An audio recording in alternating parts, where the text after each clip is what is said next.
Hi guys, welcome to another For Your Information video. Today we're going to be doing supports. I am Doomsday, because of course your eye has to itch when you hit play, but not before. If you've been watching the series, you'll know, actually, we're not doing supports. Shh, we're doing warriors. Well done. Hey, nailed it.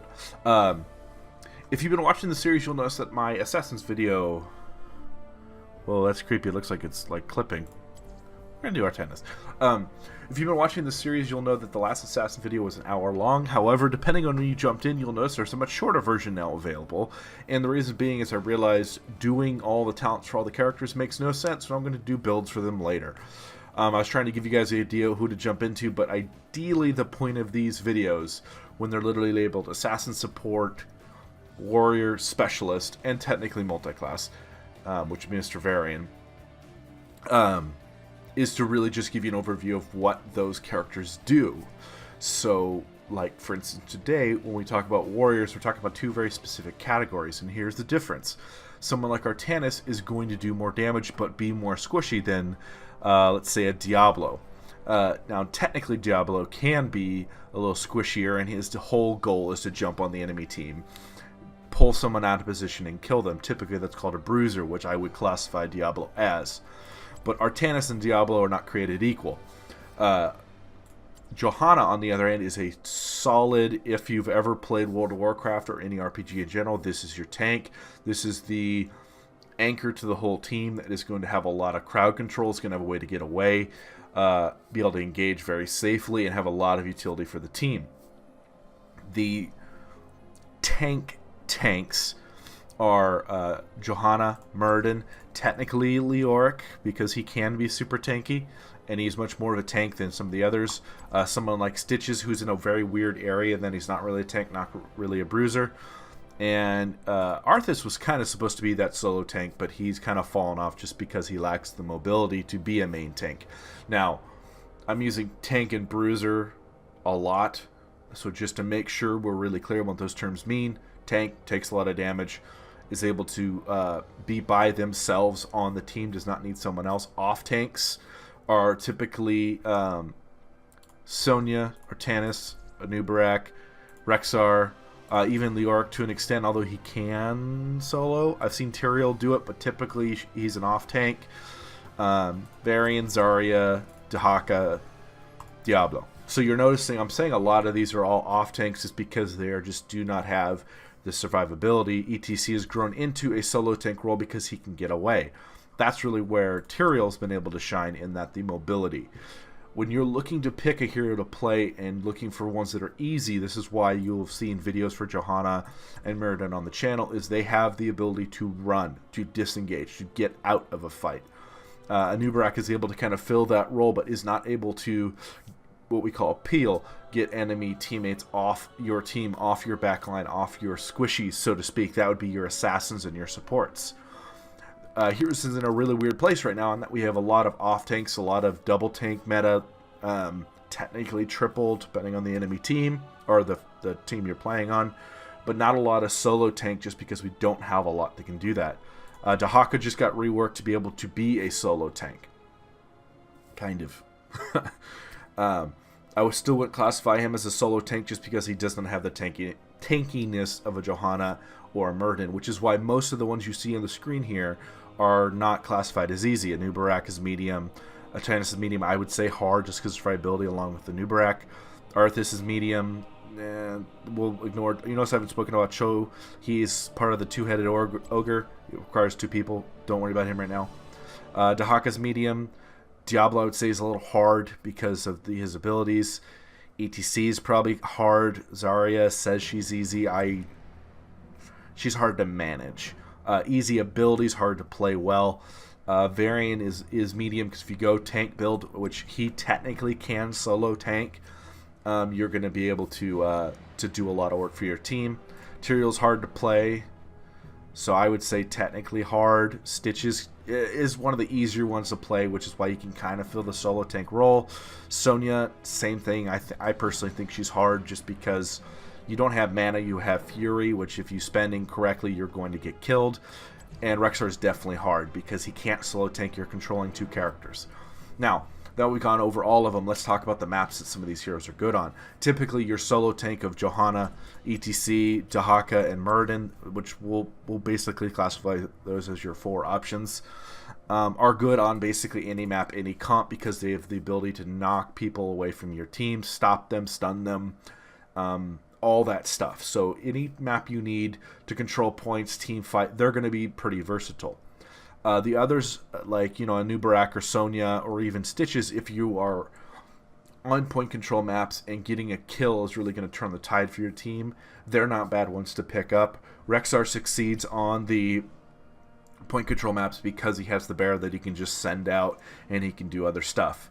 Zarya is the same way because you can build up her shield so fast because you have to hit her, try to pull her off the point. She can be really, really good.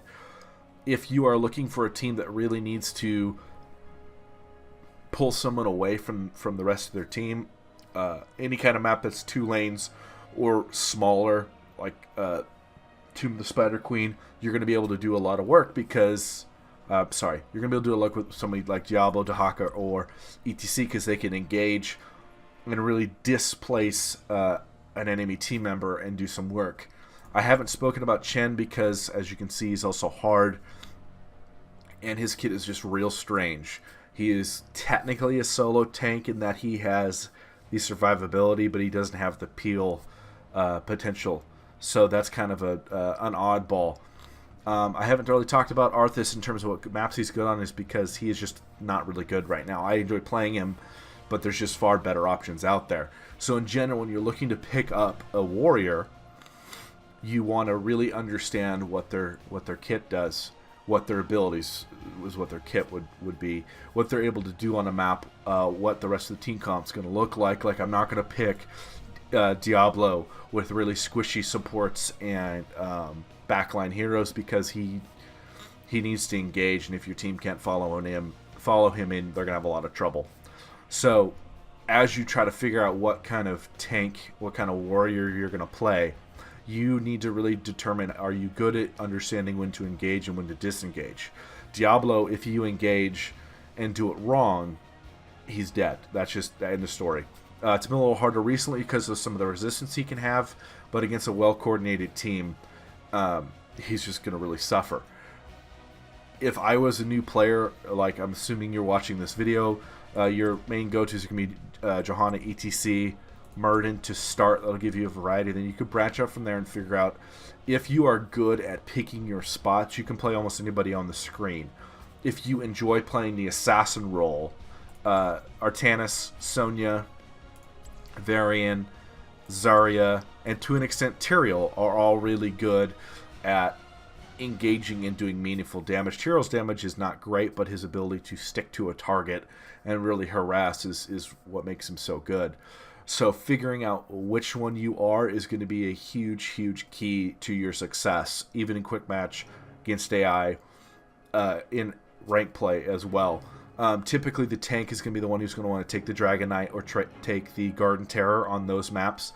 Typically, you're the one who's going to be making a lot of shot calling, and if you're not, you need to inform your team, hey, you probably should listen to me because you are the one that is going to determine the fight. If you die, the fight's going to fall apart and your team's going to need to run. If you survive, you can really determine the course of a game as a warrior. So if you are not comfortable frontlining, if you're not comfortable being the main guy, then I would stay away from warriors just in general in most of this screen. If you really enjoy global presence, Dahaka's a good one to have. If you really like soaking XP, Dahaka's a good one to have along with ETC with Stage Dive. But it all boils down to, is your decision making really good? So if you want to get good at knowing when to engage, when to disengage, how to keep your team safe, what their positioning should be, play a lot of warrior, really get good at understanding the dynamics of a team fight and how map objectives work, because you are the key. You are the linchpin on Abraxas holdout. You are the linchpin on Sky Temple. If you are not able to hold a point successfully on those types of maps, your team's just going to lose. Sweet, we're right at 10 minutes. As you may have noticed, I'm new to this series. I want these to stay short. We've been over maps, we've been over the heroes, giving you a pretty good idea of how they function. You know, your goal as a tank is not necessarily to be on the back line, especially as a new player. Try to stay closer to your team and honestly have fun with it. Pick builds for like Murden, Johanna, etc. that give you back health, at least in the beginning, to allow you to survive longer. I have a build that I'll put in the description for Murden. Johanna will have another one. Then as the list grows, I'll try to link the playlist for these different warriors so you have a good idea of how this is going to work. I'll try not to fill that up too much though, because that'll be a long description for you guys to look through. I have a whole series of builds. Currently we're going through just the easy heroes to play in terms of all 4 different roles. So if you're just looking for those builds, I'll put the playlist in the show description. That's going to be it for this video. If you're interested in watching the supports or the assassins or the specialists, they'll also be in the show description. Video description. I'm so used to watching podcasts, guys. But anyway, I am Doomsday. This went far better. If there's anything I missed or anything you want more detail on, just let me know. This is designed to be very helpful for new players. But if you're someone who's a little more advanced and you need some tips and tricks, just let me know. If there's any builds in particular you really want to see, I do builds on 2 different days. Saturdays, you'll always get a build related to this series of For Your Information series.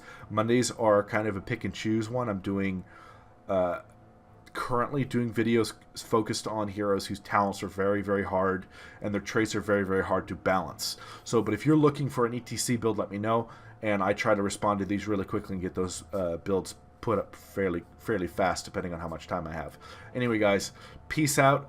I am Doomsday. It's been fun. I'll hopefully see you guys in the Nexus.